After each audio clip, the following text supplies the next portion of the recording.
Hello everyone, welcome to SIUK India webinar. Thank you for joining us today. We are now live with the University of Nottingham. Today we have Jimmy with us who will let us know more about this special webinar session. Please feel free to post all the questions in the chat box on the right. We will answer all the questions after the presentation during the Q&A session. So let's start. Over to you, Jimmy. Great, thank you.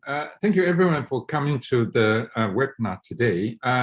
First of all, let me introduce myself. I'm Professor Jimmy Huang.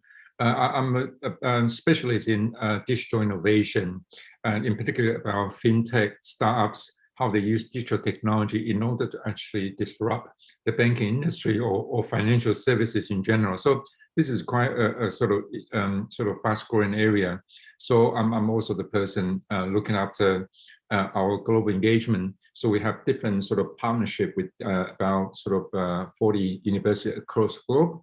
Also, mainly my capacity today is trying to actually introducing Nottingham University Business School to you, because I'm also the Associate Dean looking after student recruitment. So today, I will just give you a very brief overview in terms of who we are, what we do, but also about the general kind of experiences and the expectation that you can have when you come to Nottingham. So it is pretty much kind of an open conversation. And of course, what I can touch on is only a small part of it.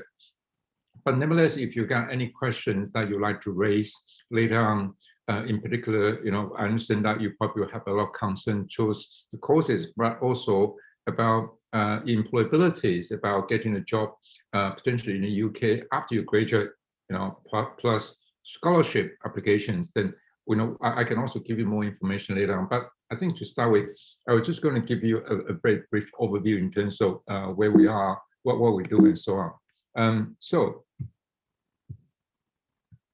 To start with, probably most of you know where UK is, but you probably don't know where Nottingham is. So we are at the heart of England. So essentially, we are in a region called East Midlands. So Midlands tend to actually are divided into two parts. West Midlands, which you have the capital city of Birmingham, then in the East Midlands, then Nottingham will be the capital city. So we're actually at heart of UK or England in general, so that there's quite a lot of sort of businesses, developments, and a lot of investment being put in the region because they're actually quite close to everywhere. So, it has certain sort of advantage location-wise. We're also very close to sort of very nice places like Peak District, which is one of the first national park set up in the UK. So we are literally in a city, but we are also really not far from beautiful countryside, plus the most legendary Sherwood Forest, which is actually a real place.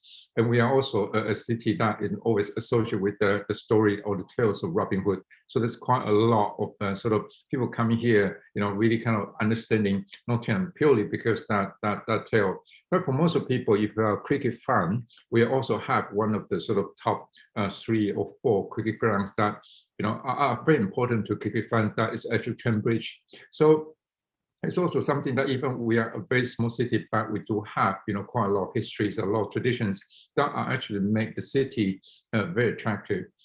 Not just sort of, a place to live, but also coming here to study mainly.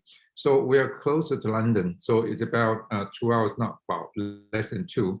But, you can actually get to London very easy too. Being slightly away from London has certain advantage because cost of living is a lot lower.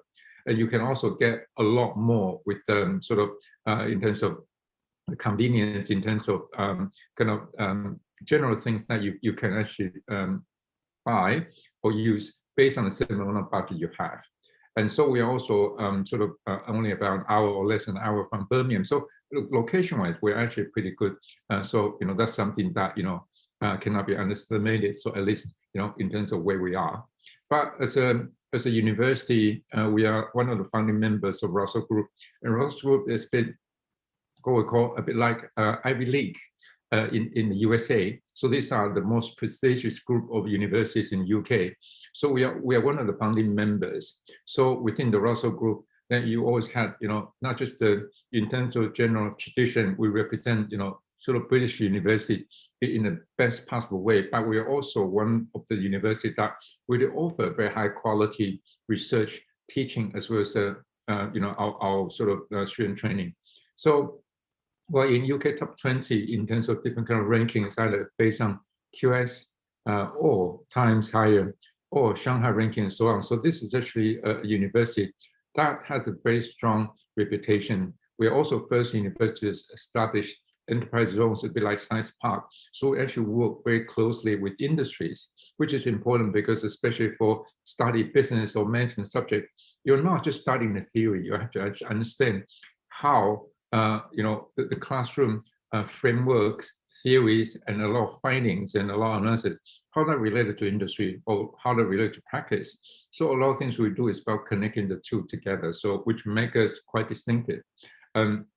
We also had a cheap goal in our teaching excellence framework, which is important because coming here, you are actually being taught by a very good, sort of very excellent group of teachers who can then actually share their understanding and share their knowledge about this subject with you. So, this is the kind of general reputation or general expectation that you can have when you come to Nottingham.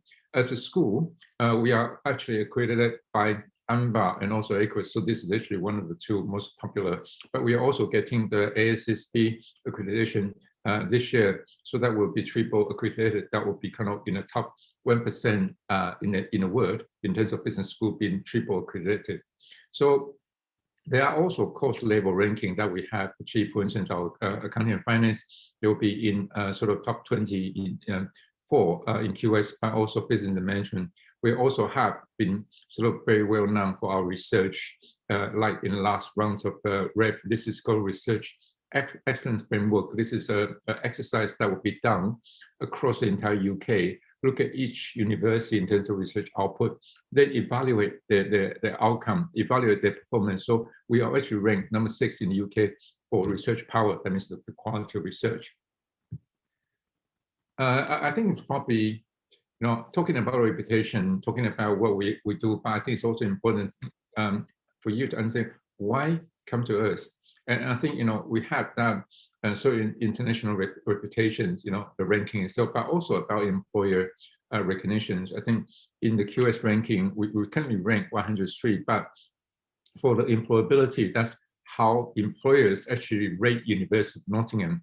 We actually rank sort of like 80 something. So we are actually very well regarded by the employer. So a lot of recruiters, they like to actually consider graduate from Nottingham because we have a lot of alumni out there that are doing exceptionally well because good training within the university, so that when they actually start their career, they are able to really kind of take off, really to show their skill set, so that actually be well recognized by the employers. We are also research-led teaching. So a lot of people might be thinking, why do we pay so much money to come to a sort of research-led university? Because a lot of teaching that we do are connected to what we research. For instance, myself, I research Fintech, so I can inform my students in terms of the latest of Fintech, in terms of service model they use, in terms of the innovation they have, in terms of how they use AI, how they use machine learning, in order to make themselves different. So there's a lot of cutting edge stuff that you probably wouldn't be able to get elsewhere. Not necessarily sort of, you can get it from a textbook or even from some university which are not research-led. So those research-led teaching give you that cutting edge knowledge, which is very important because you want to make sure you are able to actually position yourself well before you start your career. I think, this kind of research-led teaching will be quite important preparation for you. We also have potential study abroad opportunity. This is mainly for undergraduate, but for some of our postgraduate, if they consider that, it's still available too. And also our accredited courses, that because we're working with several institutions, so that part of your study also contributed to a sort of professional certification toward the end, which I will explain a bit more later on. Then in terms of the ranking, like I said earlier, it is about, reputation that have been established over a very long period of time. But also in addition to ranking itself, we are also one of the universities or business school that has a very strong innovation, entrepreneurship, and sustainability, because this is something that we have a very large network of researchers, not just within our school or within our university, but we also have a very important regional and national influences that based on the kind of research we have in innovation, entrepreneurship, and sustainability. We're also, in terms of networking, a lot with a lot of top employers. So, we understand what the recruiters want to recruit in terms of the current job market, what are important, what are the roles that are particularly needed, but also more importantly about what skill set they're looking for. Because a lot of time when you actually come to the university, you think, well, I'm only coming here to do a degree. I'll need to actually pass my modules, plus even do a dissertation to get the degree. But it's about more than that. It's about how you actually develop a skill set so that when you actually go to apply for a job, you are ready for it. So this is again how we actually provide that extra input, additional support and services to our students so that they can be ready when they apply for a job. And also more importantly, once they graduate, they can actually do well in the job market. And also we have a lot of sort of expert academic, also important because being in sort of leading researcher nationally or internationally, that actually sort of really showcase what we as a school, as a university can offer.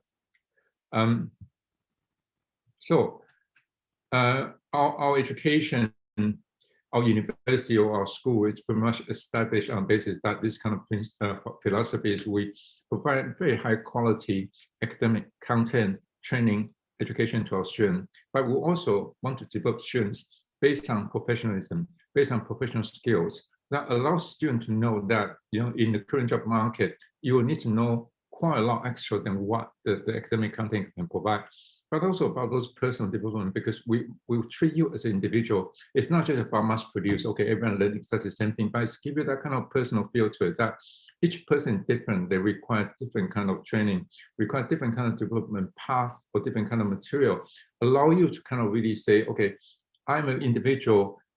This is particularly my way of learning. This is the strengths I have. These are the opportunities that I can potentially embark on. So, it's something about having that personal development too. So we actually combine these three together, give you a very differentiated sort of experience compared with other schools in the UK. Okay, let me go to the next slides. So in terms of the courses, this is pretty much kind of an overview in terms of what we offer. We are actually very strong in every aspect, but it's probably used to give you sort of pretty much a categorization. So we have that accounting and finance related courses that, including our most recent sort of launch, which is pretty much kind of championed by me. It's about the MSc Financial Technology. And it's not necessarily the kind of the courses that are offered by every school in the UK, but it's a very specialized course. So if students actually had background in, say, either finance or maybe in computer science, especially for those graduates with a computer science degree, you want to thinking about working in financial sector. You want to actually thinking about, okay, we don't want to do programming, we don't want to do coding. We want to do a much more sort of high value added work. Then fintech will be a very good option. And then we, in addition to that, our sort of strong courses, including accounting and finance, as well as banking, all that. These are all our sort of one of the core sort of areas. But then we also can talk about in the categories of the business management organization. For instance, business analytics is highly popular.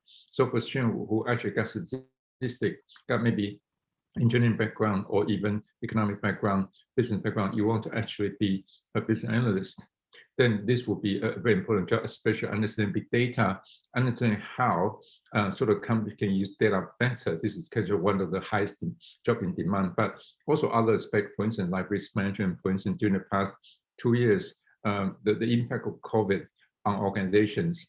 A lot of organizations are exposed to the fact that they don't really have any expertise in risk management. So risk management is actually very important to any organization to operate. So that you understandably, during the past 2 years, the highest sort of on-demand area in job market in Europe, as well as in North America, is risk management. So if you're thinking about, okay, you're pretty open-minded, you want to actually think about, you can get a job, that will give you quite a clear niche, but still allow you to actually apply for almost every industry. Then risk management could potentially be a very, very good choices. Of course, we also had very sort of popular course like in marketing, more specialized in tourism. So if you actually want to say, want to actually work in the sort of tourism industry, hospitality, then this international tourism management course will be very, very suitable. Then Following that, we also have quite a strong reputation in operational management related courses. For instance, our 4 courses that industrial engineering, information system, and also logistics and supply chain. You can understand during the past 2 years, the disruption of COVID that actually make supply chain and logistics become a very important issue. Also within East Midlands, because our location, we also had the 2nd largest cargo airport in the UK. So there are companies like UPS, like DHL, they've been set up a very large investments locally so that to run their sort of UK operation. So if you're interested, say, logistics and supply chain, and you actually want to work for those sort of company, then we will actually be able to give you a very good platform to actually connect to those opportunities. And finally, the course that we offer, a quite distinctive offering, is about entrepreneurship course. You probably don't necessarily think that you'll be the person start your own business, but a lot of entrepreneurship is not just about starting your own business. In the future, when you work in a company, as a manager, you might actually want to be entrepreneurial, thinking about what can we do more in terms so that it could relate to what you call sort of corporate entrepreneurship.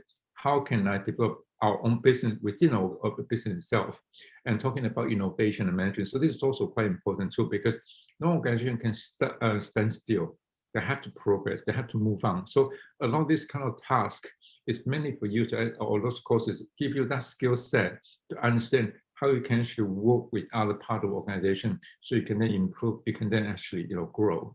So our entrepreneurship course also connect with a very large network of about 3,000 startups plus local SMEs, so you will have plenty of opportunity to work with those companies. There's also a lot of hand-on projects and exercise and then discussion, networking experiences, so that you'll be plenty opportunity to actually learn about how to actually innovate, but also how to actually potentially facilitate with the sort of those startups and so entrepreneurial sort of projects.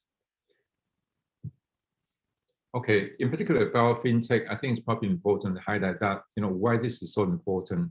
I think increasingly now financial institutions, they are probably the biggest sort of IT spenders in the whole industry.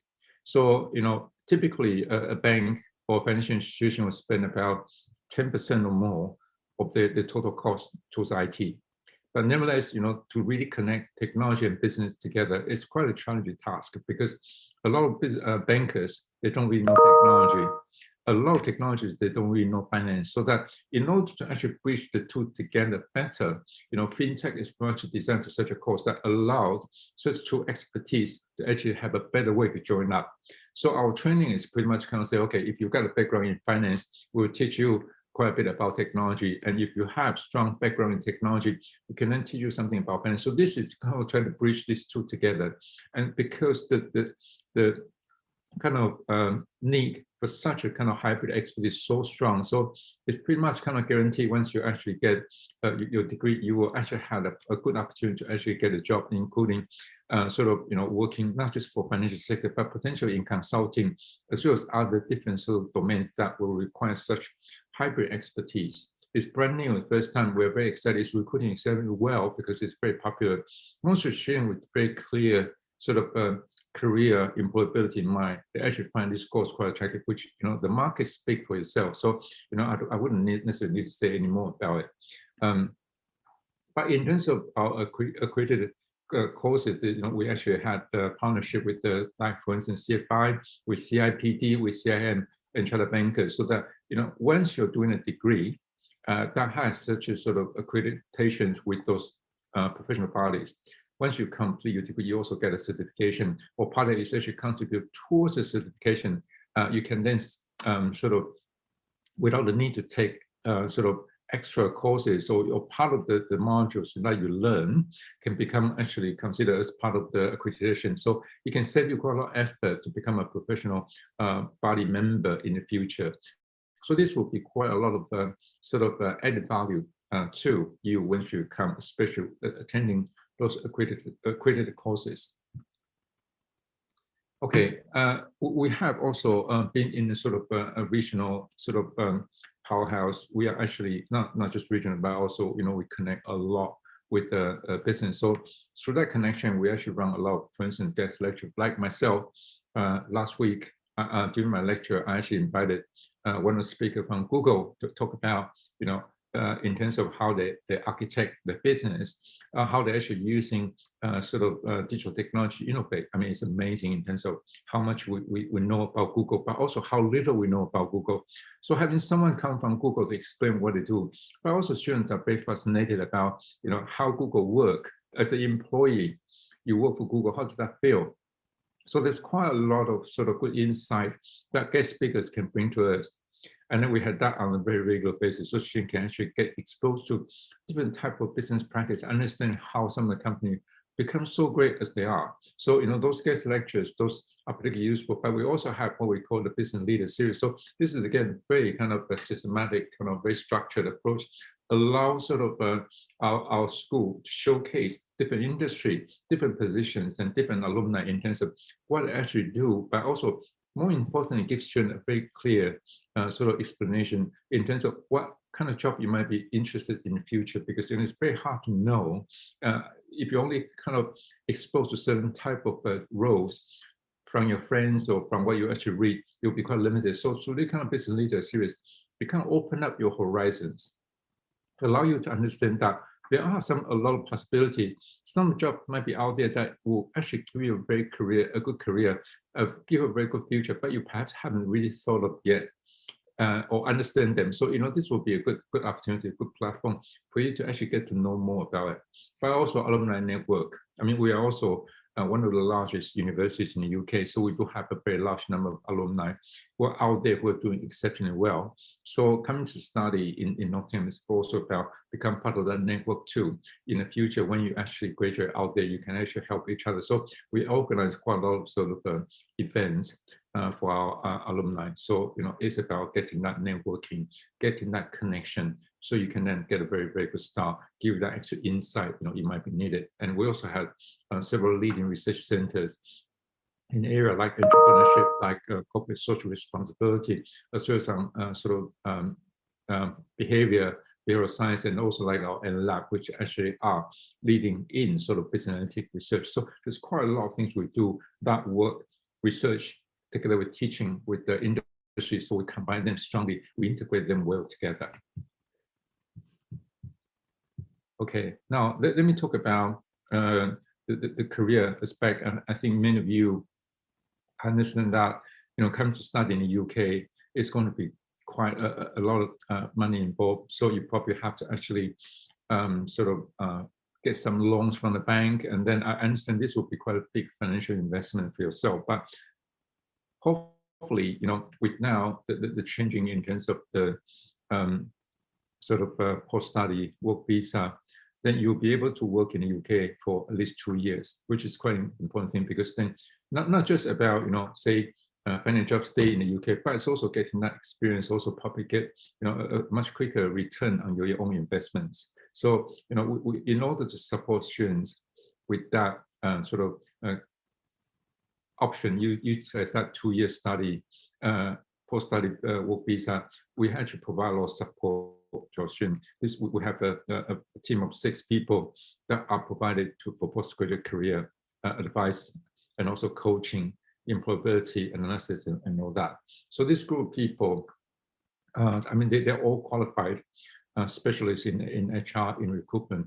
So they can then give you, as become a university graduate, you will have a lifelong support from them. They've been advising quite a lot, especially MBA students, so they can actually give support all the way to about mid-management level. So imagine that after working for 4 or 5 years, you're thinking upgrade yourself, you can still talk to our team because they are fully qualified to do that kind of work. And then they run quite a lot of skill training, CV analysis, networking events, whatever, like what I listed here.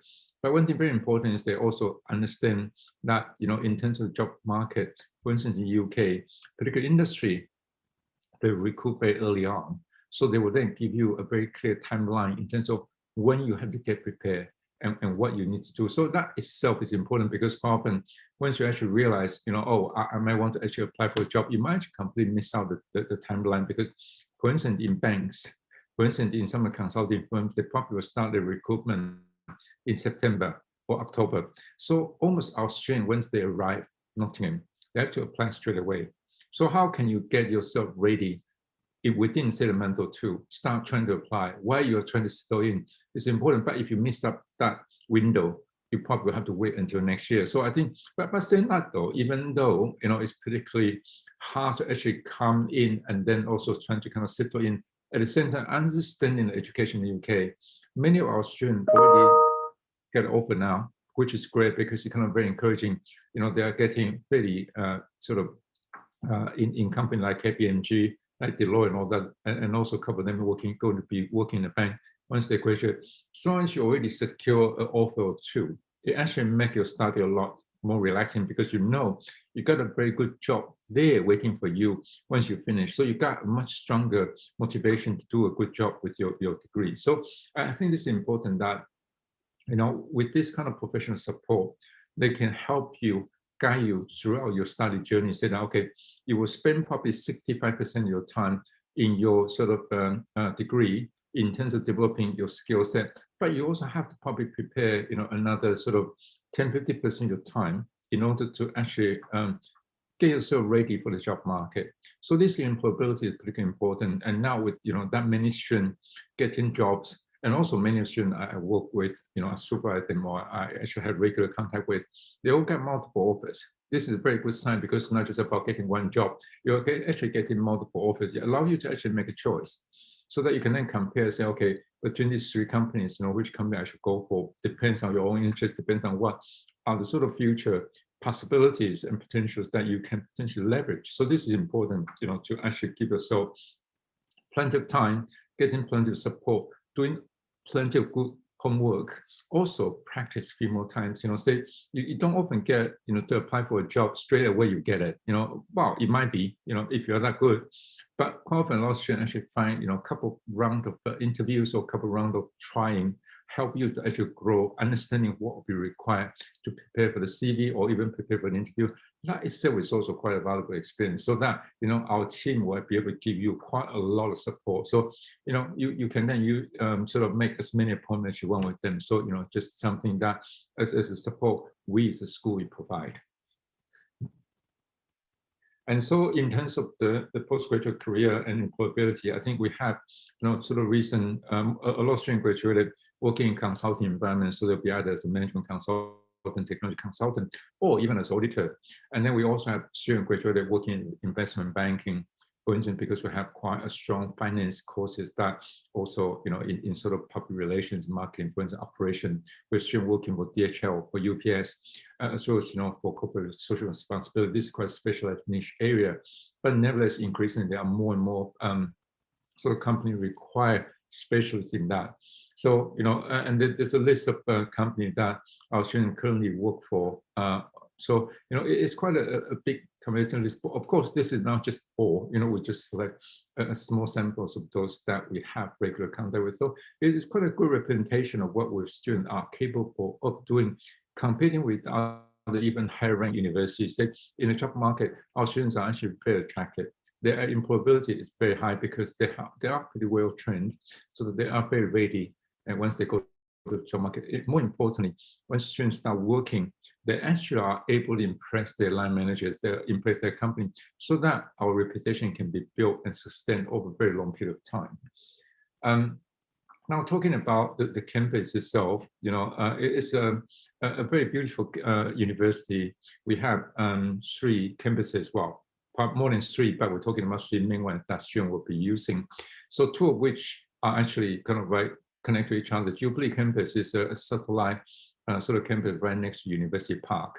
So University Park is a very large piece of land donated by JC Booth. So this is the founder of the Booth, the company, one of the largest sort of pharmacy beauty product company in the UK. They donated a very large piece of land to us, so that we are able to build a very, very beautiful campus. And then we have actually bought Riley Bicycle Factory.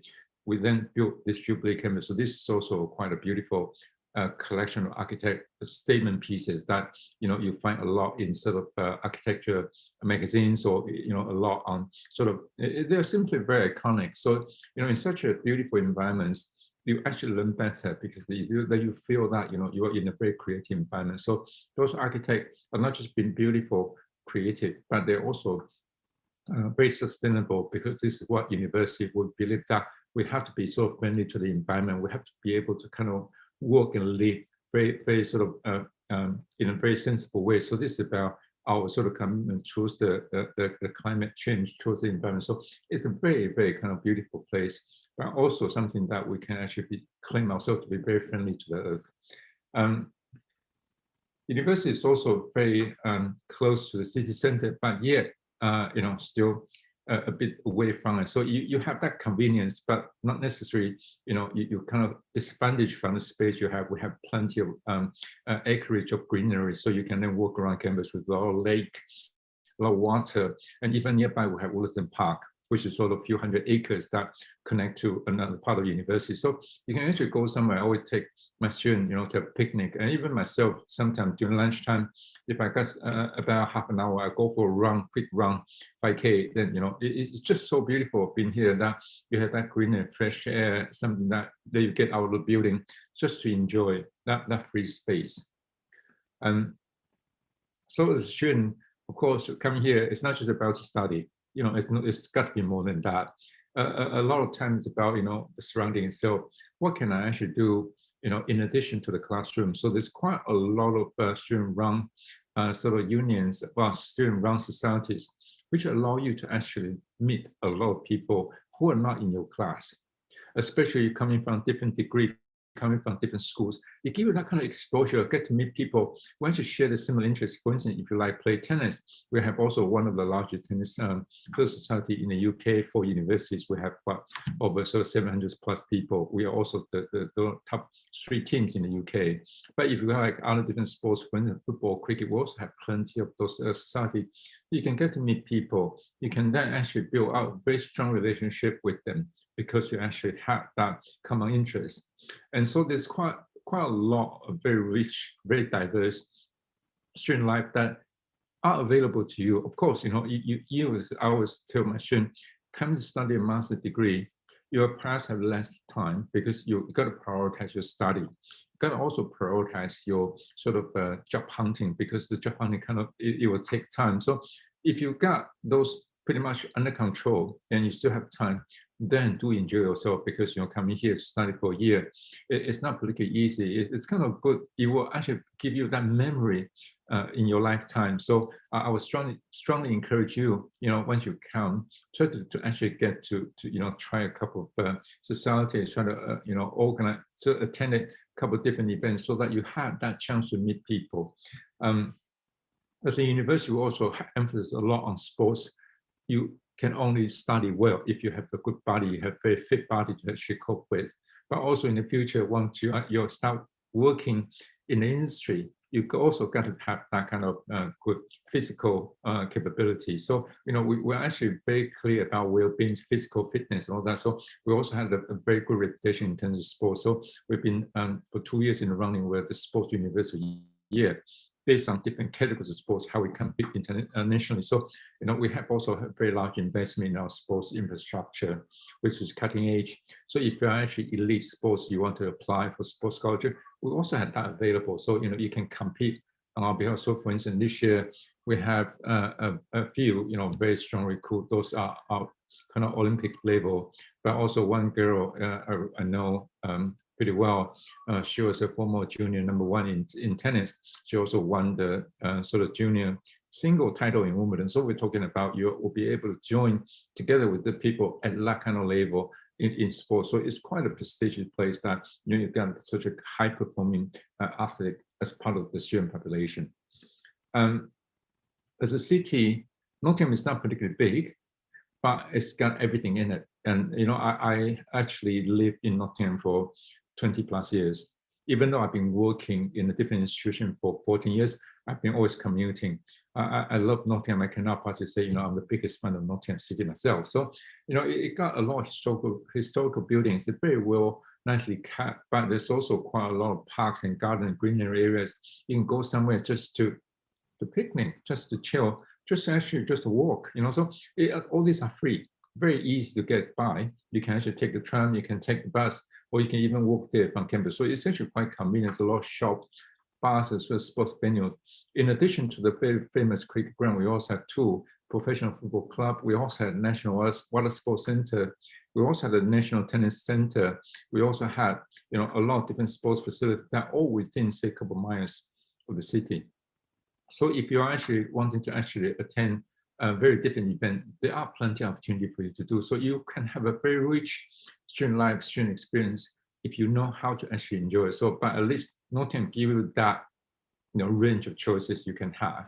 And so you're probably also very concerned about scholarship. We are charging, I understand, we do regular benchmark with other universities, similar ranking. So I think in terms of fees we're charging, we are very reasonable, but I understand that it's still a very high fee to many of you. So we do offer a very kind of generous scholarship. So as far as I'm aware that, in amongst all the Russell Group business schools, we offer the largest amount of the scholarship in total. We have 2.3 million budget. So there's quite a lot of scholarship, and then we're also inviting sort of a lot of good applicants to apply to compete. So we actually give Indian sort of students a very sizable, nearly half of budget were given to Indian students. So it is really quite encouraging. You should try, because now we are already receiving quite a lot of interest. We've also been assigned a lot of scholarship to our sort of applicants from India. So it's good that we actually see, because the quality of student from India is so high that we know that there will be a good ambassador for us in the future when they start working in the job market. So how does scholarship work? Quite often we actually work on sort of percentage of fee discount. So you can probably get from 7K to 9K to 11K out of your tuition fees. We also had sort of more regional based scholarship, which is not offered by our school, but offered by our university. So you'll be competing with other schools, potentially like chemistry or pharmacy or engineering, and so on and so forth. And you can potentially join up 2 different scholarships. You can also kind of apply for other scholarships that are sort of available, at the national level. So that's available not just to Nottingham, but also to all the students coming to study in the UK. So if you do apply, then you can join the scholarship together, so you can actually potentially get sort of more financial support for your study. But nevertheless, got to be aware that the sort of school level scholarship is less competitive, not quite like some of the regional scholarship or sort of countrywide scholarship. You'll be competing with everyone, so the chance of getting them will be a lot smaller. But nevertheless, a lot of students still get them. So it's important you've got to know that, if you actually have a sort of good GPA, and then you also have the sort of good intention to study hard, then do talk to us, because we could potentially offer you scholarship that can help you to actually ease your financial burden to come to us. So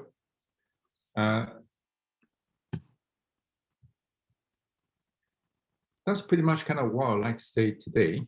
And I hope I give you a reasonably clear overview in terms of where we are, what we do, and also why we're good at and why you come to us, but also about things that you might be very concerned about employability, talking about scholarship.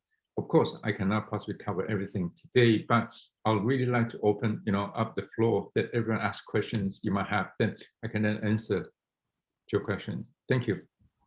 Thank you so much for such a knowledgeable presentation. We are now moving towards the Q&A session.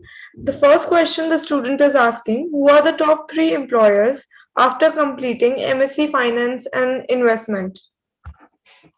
It's very difficult to say the top 1 or 2 or 3, because then students, a lot of them actually start saying, working in the UK, a lot of them working in, so they're all from different countries. So, we have actually students working, many of them actually working in China. So those top banks, that Bank of China, but also in terms of the Jiaotong Bank and Farmer Bank. So they're all, quite a lot. In the UK, we have students working in Barclays, also a student working in Switzerland as well, in UBS. So, it's quite a few. We don't necessarily say it will be a top 3, but in general, when students are able to apply for the job, they tend to be able to get a job, at least in a very, very strong, very highly ranked sort of banks. Thank you. The next question: Can you please tell me deadline for 2022 intake? Also, give more detail about the scholarships available. Okay, so the scholarship available to India, because it's already recruitment cycle already started. So essentially we offer students 7K, 9K and 11K scholarship. So you can get, depends on what you apply. So we will then give you a discount on your fees. So that will be in a form of scholarship. So that is £7,000, £9,000 or £11,000. So that itself can then bring down the cost quite substantially. So if you need to actually get the loan from the sort of a bank in India, you can still have, manage to cover, using the reduction, you can actually make that quite easily. That's the what we also 7,000, 9,000, 11,000 pounds. That'll be three different sort of level scholarship. That would largely depends on your GPA. Then we will then able to kind of match, depends on your performance. We can then give you the scholarship accordingly. Thank you. The next question. What is the application process for 2022 September intake? Please explain. Okay. I mean, the application, most of them are still open, but we are now considering closing some very soon because, there's quite a large sort of application already. So, at one point we've got to close them. So we will then inform the agent at least 2 weeks in advance if we're going to close any course. But for the time being, it's still open. And I think the kind of more tricky one is the one that related to business analytics, because it's actually using a sort of more like data field. So it's still open now, but they will be probably closing within say a month or two. And then also for our accounting and finance, this is already pretty much kind of oversubscribed. So we will probably consider that another few weeks we'll close them. But others will still be able to open. But I think now we are closer to the target, so we'll probably have thinking about probably another sort of 6 weeks or maybe 2 months we'll close most of the courses for applications. So if you're considering applying, be quick, and also we normally process the application very, very quickly.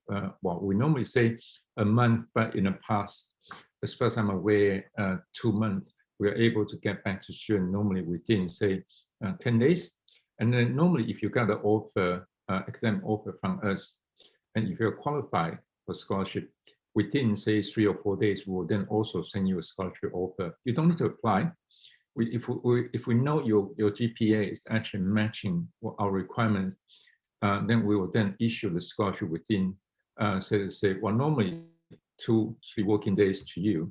So you can then actually decide whether you want to come to us or not. So then we'll require students to actually pay. If you want to take on the scholarship, then we will actually, or the academic offer, you will need to actually pay a £2,000 deposit, to secure your scholarship, but also secure your place. Then, if after 2 weeks you decided not to come, we can understand you probably want to go elsewhere, then that's all right too. So, that tend to be how you actually work in general. Thank you. The next question. Hey, I have completed BCom, which is Bachelor's in Commerce in 2018, Yeah. and have a gap of 3 years. Can I apply for a Master's in Banking and Finance? Well, banking and finance, I think they have specific module. Depends on your BCom in terms of what modules you did, especially in the last 2 years, because it's very specialized course. So it will be useful probably, we have a chat separately to understand in terms of useful to send the transcript to us, so we can then give you a more clear sort of evaluation in terms of whether it's suitable or not. Yeah. Thank you. The next question. What do you think are the pros and cons, if any, about getting a master's degree from the UK for international students? Well, I mean, we do have a lot of students, so I'm not quite sure there's anything that in common. But I think perhaps a lot of students now, they will start to kind of, I mean, a lot of them talking about sort of employability. This is something we always feel like, can we actually, and UK, I think, as a country, having this 2 years sort of post-study work visa, it's actually quite an attractive thing. This is certainly a big improvement compared something in the past. In the past, that if someone wants to employ you, they can prove to the government, say that you're the only one person in the whole European Union with such a skill set. This is extremely difficult to prove. So there's not necessarily a lot of interest want to actually apply work visa for overseas graduate. But now with this kind of visa available, employer doesn't need to do the work anymore. They can just actually give you a chance, try you, train you, so they can get you working. So it's suddenly the job market changed a lot, because to be honest, a lot of Australians coming from abroad, they are top of their countries. They are actually a lot stronger than a lot of people locally. So this actually opened up a very larger pools of candidates for employers. Today, if you can recruit, top people from overseas, why would you want to recruit locally? So there's quite a lot more talent now coming to the UK with this post-study work visa. Suddenly, but I think UK, the government, they don't necessarily promote it a lot. Or, so it's not quite like in Australia or Canada. They make it so clear so people can see that. People think, oh, I want to study in Canada or go to study in Australia simply because that attraction in terms of post-study work here is equally attractive too, but somehow the government is not promoting it actively enough. But I think for someone especially interested, say that, not necessarily stay in the UK permanently. Some people do, but like me, I finished my degree. I work in the UK and for 20 plus years now. So I mean, for you, if you actually want to kind of think about, okay, you want to get a couple of years of experience in the UK, potentially it might open up different door for you to work, for instance, in Europe or maybe other different country, because once you've got experience, you can then actually work everywhere very easily, because that experience itself will actually be quite valuable, and also a lot of employers will make the effort to apply for the work permit for you because you are valuable to the company. So I think if they get back to the question in terms of what you're most concerned about, I would say a very important part is about getting a job. It's about how can we actually take advantage of those post-study work visa in order to actually give yourself a good chance to actually at least work in the UK maybe a couple of years, or maybe say spend 4 or 5 years, then you can then move on. So that's still a kind of important thing. So that's why we actually provide a lot of support and training to our students, making sure they are ready when they're actually going to apply for the job. Yeah. Thank you. The next question: can I enroll myself in finance MSc? Is there any work experience needed?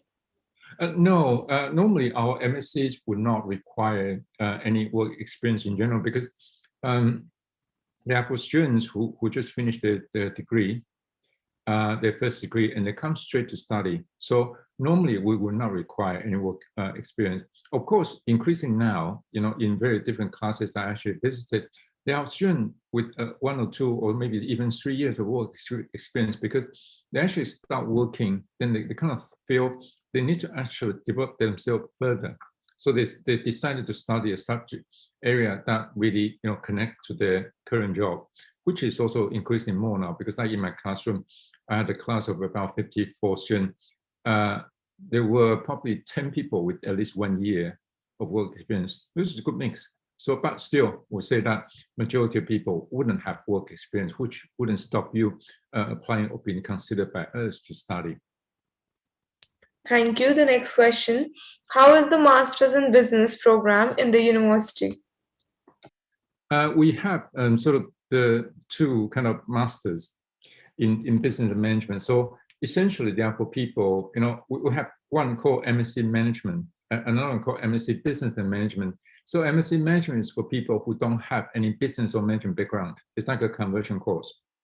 And then it will give you a training, a bit like MBA, train you to become a leader, a manager in the future. But for MSc Business Management, these are more specialized courses. For people already got a first degree in business or management to study, so you are more advanced. So it's a slightly different development routine and path. So, it depends on what background you have, then you can then choose accordingly, because the contents are very different. So but equally, in addition to whatever we teach at the curriculum level, we also emphasize a lot sharing across the board in terms of the core curriculum, extra curriculum, which is about developing your skill set, developing your personality, develop your career attractiveness and all that. So this will be kind of similar for most of the students that they study here. Thank you. The next question: are IELTS important to apply study abroad? Do you accept Duolingo score instead of IELTS? The IELTS is something we normally use, but I think there are also something I don't know the detail that well because I'm not involved. But normally we have other different sort of equivalent considerations. So even with IELTS, if you have something that can demonstrate, I will need to check with my team because I'm not handling the application myself, so I wouldn't necessarily know the detail. But we certainly consider other different options as well, like TOEFL or other way of proof to show your English level. Thank you. Next question. What are the job opportunities during studies, part-time jobs? Please tell. Yeah, well, there are quite a few. Our students, including some I'm teaching, they're working for Amazon. They're working for, I mean, they don't want to tell me because I can't always tell them, and some are working in a city center, some are working. So they're working. I think it's good if you can handle your study because, the most important thing really, I understand because you do need to have some extra income, to support yourself. But, that this year, especially thinking about coming to study for a year, it's not just 1 year. It's actually the first few months that matter most because you are attending a lot of lectures. You have to prepare a lot. So, in order to use in the spare time to study or to work, this is up to yourself. But I would say that, if you can prepare yourself well by understanding, what skills that you need, I think that's probably more important than actually say earning, a bit of money. Of course, money is important, I understand that, but still, if you can actually keep yourself very well developed, give yourself a very good opportunity once to get a job, that is probably more important because that should be the priority. So, but some students cannot handle both well. A couple of my students, they're working now. They're also working during the time they're studying. They're always on top of class. They always get sort of distinction. Those are very bright students. Fair enough, they're good at that. But if you kind of feel you're not necessarily that able to cope with working at the same time studying, I would say that, please prioritize your study because that's more important. And that's why you come to UK for. You prepare well, you study well, it can give you a better chance to get a better job, which is perhaps more important than anything else.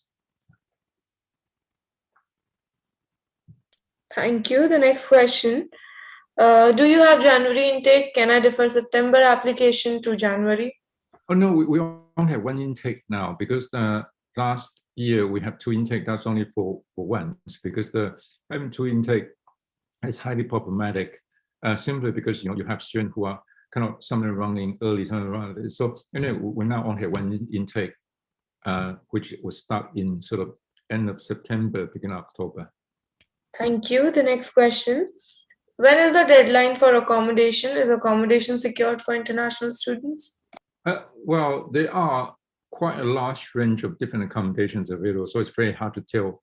Normally when you apply, I would say, you get plenty of time. You also got plenty of choices. Depends on your budget, depends on your preferences.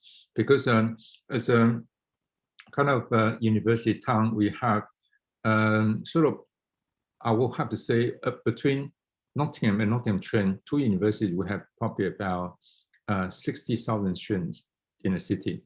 So there's plenty of accommodations available, plenty of choices. So, you wouldn't have one single deadline because there's so many different sort of type of accommodations on campus, off campus, something that are private, some of them are collaborating between university and private. So, we've got so many choices that, there's no single deadline. You can always find something, but if you say you have very particular preferences, say I want to be on campus, then you will have to actually probably apply a bit early because a lot of students like that convenience. So of course, if you say, your preference, say you want to be somewhere closer to the city, but also closer to campus, you want to stay somewhere in between, you also have that option too. So anyway, there's plenty of choice, a lot of accommodations available. So you wouldn't necessarily have to worry about it, but you always apply early, you give yourself more choices. Thank you. The next question. What is the last date to submit documents since Marksheets will come in mid-September? Sorry, I'm not quite sure I understand the question. The Marksheet, what is that transcript? Yeah, no. It is the Marksheet means the school or the college final Marksheet, which okay. I think a copy of that will be submitted while we're submitting the documents. You mean When students finish their degree, when will they get their sort of like documentations to apply for a job? Is that the question?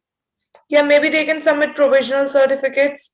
Yeah. So normally what we do is once you actually finish certain modules, we'll provide what we call provisional marks. And then all the marks will have to go through what we call exam board. The exam board will then formalize. So then the university will then update the system so that this will become a formal document that can be actually shared openly, publicly with employees or whoever you're applying. And then, so normally if students finish their modules, normally in say around sort of term 2, which will be about sort of April, May, before they start their dissertation, some might have modules in term 3. Assuming that you have a couple of modules in term 3, you probably will get everything, all the marks finalized by normally about September. But you then start working your dissertation. So the larger chunk of your MSc will be waiting for the completion of the dissertation. Then normally by November, we'll be able to formalize all the marks. So you'll get a very kind of clear, complete documents to highlight all the course you have done. And then to ask that can then, but you know, we know students often will apply job before that. So we're also able to provide the required documentation to support up-to-date information about what you have done. Thank you. The next question. Do I have to specify in my PS or application about the scholarship consideration? No, you don't have to, because we'll look at them, we'll select them automatically, say, you know, if they're good, we will give them, so we give them the offer through our own selection process. Thank you. The next question. What CGPA is required for scholarship for Masters in Finance and Investment? We sort of look at all the applications equally. So we don't necessarily say, you know, X number of scholarship will go to this course, X number will go to that course. We actually look at all the sort of applicants when they apply within the same week. We look at them together. A week after we look at together. So we then, you know, at one point we'll have to say, you know, we have been given out all the sort of budget allocated to India, but we're not quite there yet. Nearly there, but you know, still, if you apply now, you can certainly be considered. Thank you. The next question is from the same student who is asking about the Marksheet details. So he's saying the question around Marksheet by mid-September is to obtain CAS. Sorry, I'm missing the second part of the question. So in September, what? Sorry, can you explain that again, please? The question around Marksheet by mid-September is obtain CAS, like CAS, CAS. Yeah. Yeah. Oh, the CAS application, yes. Normally, if I understand this correctly, I could be wrong. Don't count on what I say. I should know it better, but you know, because I'm sort of having a team of people work for me, so I'm only the, you know, kind of the boss really. So essentially, when you apply for the CAS, you have to actually to show you have complete your degree. And we know that sort of because sometimes there's quite a bit of delay in India. So you can actually potentially a bit later arrival. So that's perfectly fine. We also understand that. So, you know, once you actually get your degree complete, we can then issue the CAS, then you can apply. So yeah, I mean, it will be slightly delayed potentially because the delay in India. So I hope that answers your question. But, you know, normally we will be able to accommodate students to actually come a bit later because some of our students come almost sort of, you know, in October because of the delay. But still fine, they can catch up quite easily. We'll prepare them, making sure they can catch up. Yeah.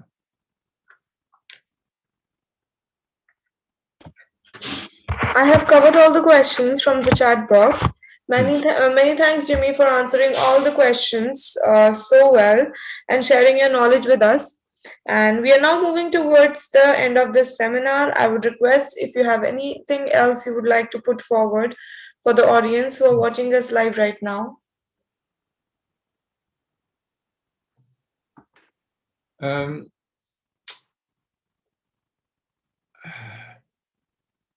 not quite sure I get the question. Can you just repeat again? Just Is it something? Oh, no. Actually, it is not a question. As a comment. Okay, sorry. Yeah. It is the closing line, basically, what I was saying. I told that I've covered all the question, and thank you so much for answering that. We are now moving towards the end of this seminar. I would request if you have to say any final words for the audience who are watching us live right now. Thank you. Okay. Thank you so much for your kind words to all the. Thank you, everyone, for coming to the event, and hope that you find it useful, and hope they will see some of you in Nottingham in September. Thank you. Perfect. Thank you so much for your kind words to all the audience. If you have any further questions, please feel free to contact SIUK India offices. We'll be more than happy to help you. And in the end, I would like to say thank you so much, everyone, for your valuable time today. Thank you.